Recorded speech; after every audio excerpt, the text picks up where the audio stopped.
எண்ணாத பரிகரங்கள். பாகம் 1. மறுநாள் காலை சென்னை நகரின் புறநகரில் அமைந்திருந்த அந்த பழைய வாடகை வீட்டின் கதவு மெதுவாக திறந்தது. உள்ளே இருக்கும் அறை முழுவதும் இருட்டாக இருந்தது.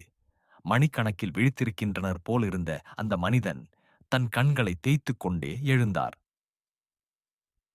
எங்கே இருக்கிறேன்? அவரது நினைவில் கடைசியாக இருக்கும் படம் இருட்டு, ஒரு தெருவிளக்கின் ஒளி, பின்னர் முழுமையான மௌனம். அவர் யார்? எங்கிருந்தார்? எப்படி வந்தார்? எந்த பதிலும் இல்லாத கேள்விகள். அவர் மெதுவாக அறையை சுற்றி பார்த்தார். பழைய சுவரில் கிழிந்த வால்பேப்பர்கள், மங்கலான மின்விளக்கு, கோணலாக இருந்த ஒரு பழைய மேசை.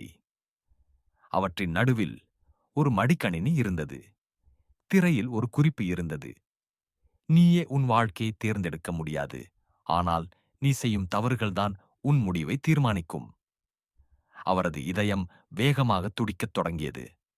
அவர் யார்? இந்த அறையில் ஏன் வந்தார்?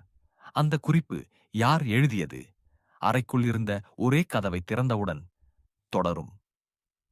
இந்த கதையை மேலும் எப்படி விரிவுபடுத்தலாம்? உங்களுக்கே பிடித்த திருப்பங்கள், மர்மங்களை சேர்க்க விரும்புகிறீர்களா?